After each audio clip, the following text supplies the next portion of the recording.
Hello, everybody. My name's David, and I'm going to be going through some of the project management capabilities within Epicor Kinetic. And I'm going to focus primarily on the operations side within project management. So what I'm going to do is I'm going to open up a project inside of Epicor. And we've got a number of projects in here, but I'm going to open up this one that we call the CAP 1000 or the Capital Machine Project. Now, when I open up this particular project, I'm going to talk about some of the structure within here first and foremost. So, of course, here's my project ID. You can have a start date and you can have an end date on this particular project.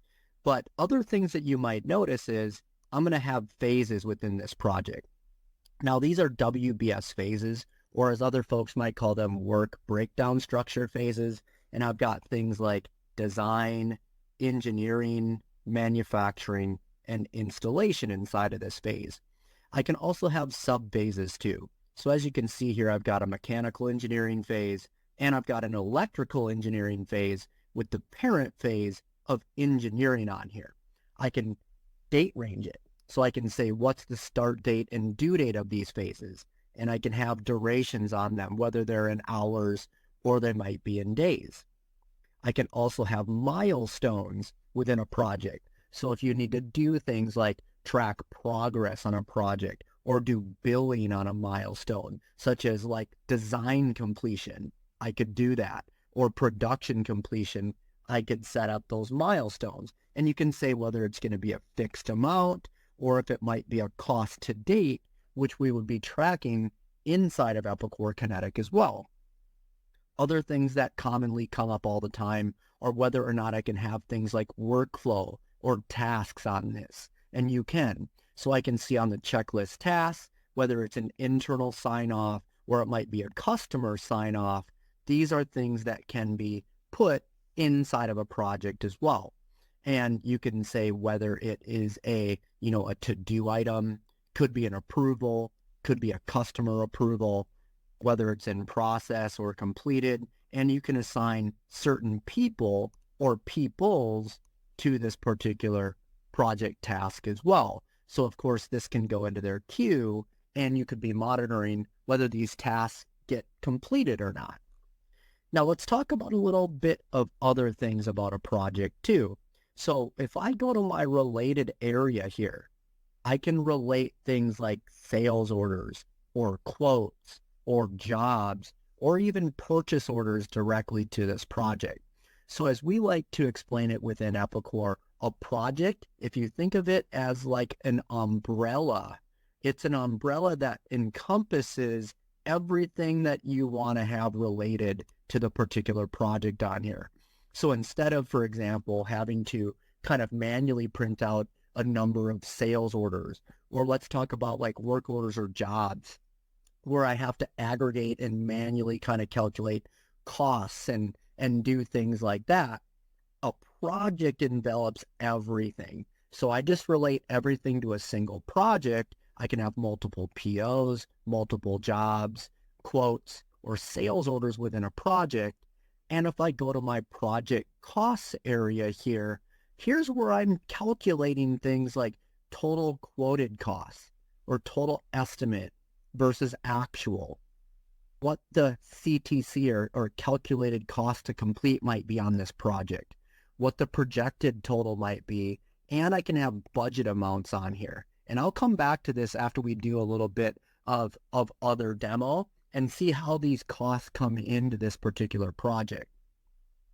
One thing that I'm going to mention again right away is if I go to my details, a lot of folks might be familiar with Microsoft Project. And if I come into here and if I take a look at this, we natively integrate with Microsoft Project. So if you're familiar with that, this project management area probably looks pretty familiar to you, but we can natively import and export from an MPP file. So I want to talk about that and show you that.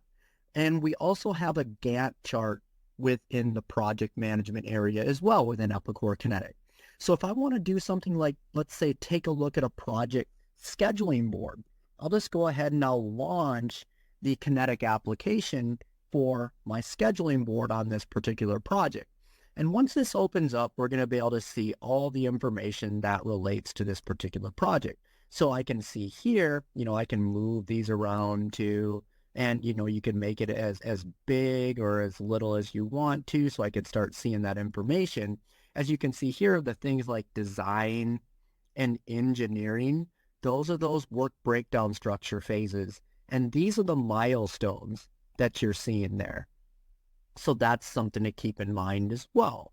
And I could open this up, and if I wanted to see like the engineering subphases, I can even see the jobs that go along with the manufacturing phase, because I can relate jobs and orders and purchase orders to specific work breakdown structure phases. But let's just go to the total project level again. What I can also do is I can link these together. So I might want to link design and engineering together. And if I do that, that becomes, design is a predecessor of engineering. So let's say what I wanted to do is I wanted to drag design over here. And I might want to say, what's going to happen if I reschedule design into that particular area?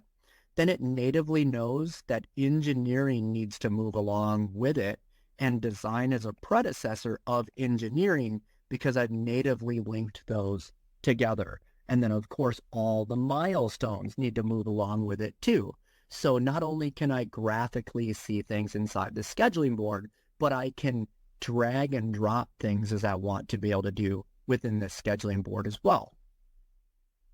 Let's also talk about kind of these work breakdown structure phases. And I'm going to take a look at this design work breakdown structure phase. I can have jobs and I can have operations on this particular phase. So as you can see here, I've got an operation of designing the part, and I've got my job number of the CAP 1000 job number on here. Okay.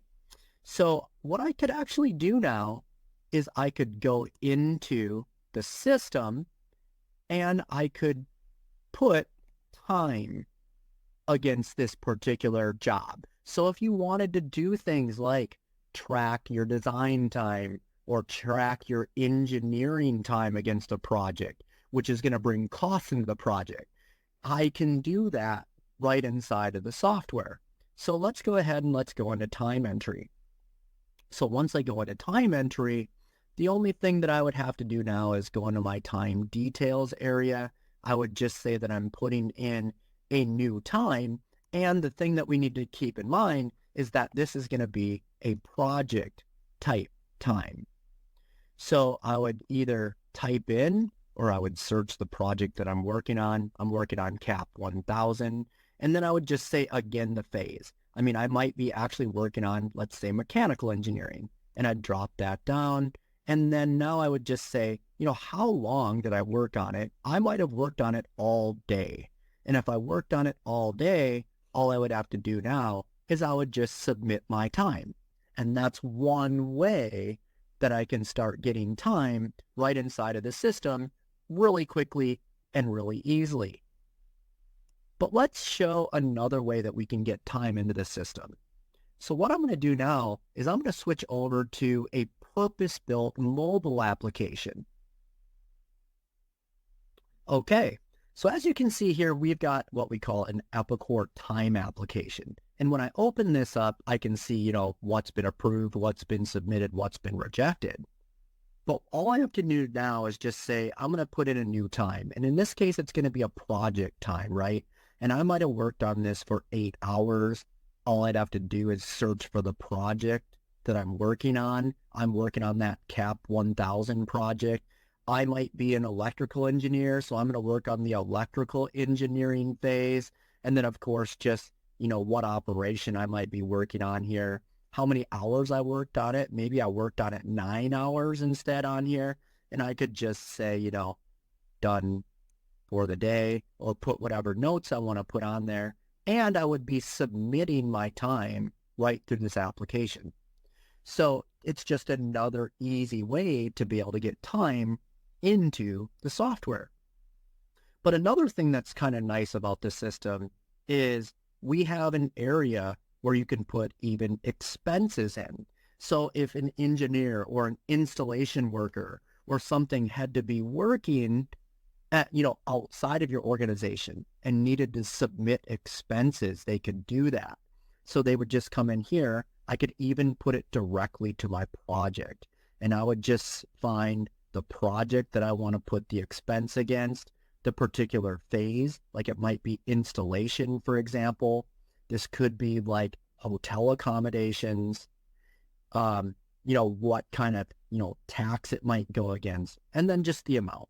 So if I say that the hotel was $150, great. I would put in my comment like it was a Marriott hotel. And then as you can see down there, I can put attachments on there. So I could attach the receipt, or I could take a picture of the receipt, and all I would have to do there is I would just submit that particular expense. And that would go again directly against the project. So let's go back into the project and kind of see all that information that flowed right into the cost area. Okay, so now I'm back into the CAP 1000 project inside of Epicor Kinetic. So, I put in my time through a mobile expense application. I put in my time through the regular Kinetic application, and I put some expenses against this project. And if you remember over on here, we took a look at that project cost area. So if I go back into my project cost area, and what I'm going to do here is I'm just going to refresh this particular screen.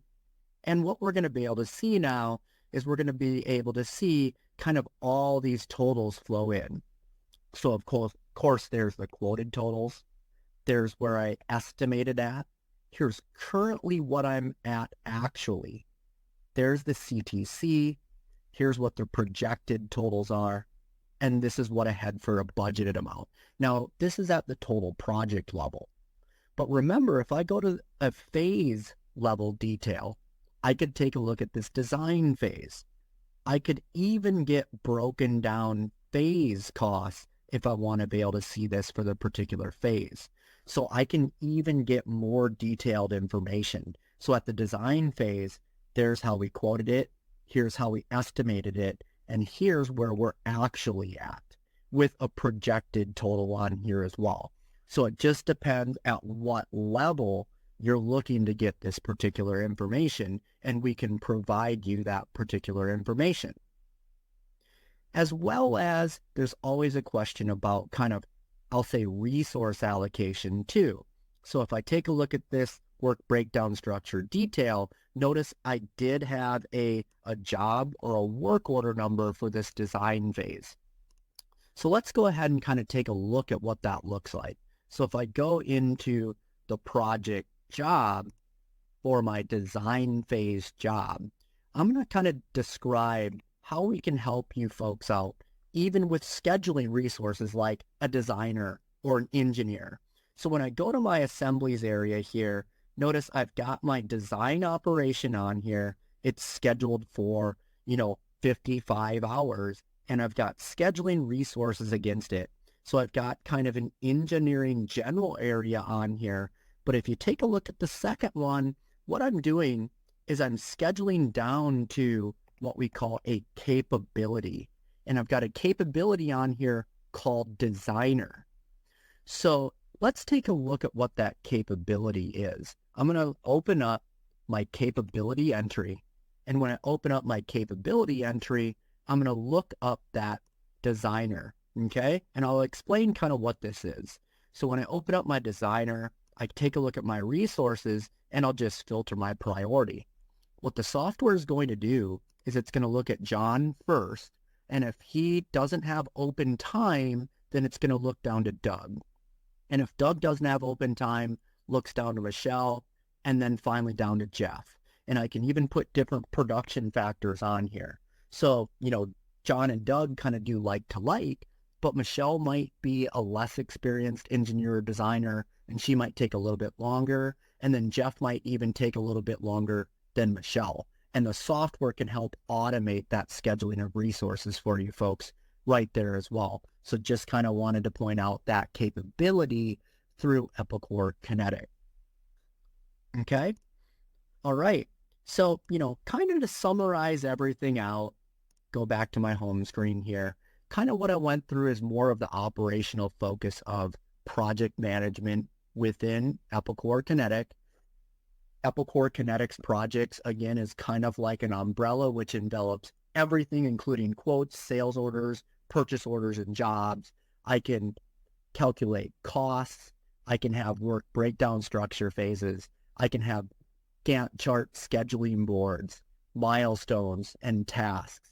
So project management is a really great feature to be able to use within Epicor Kinetic. And I hope this gave you a good overview of what this particular area can do.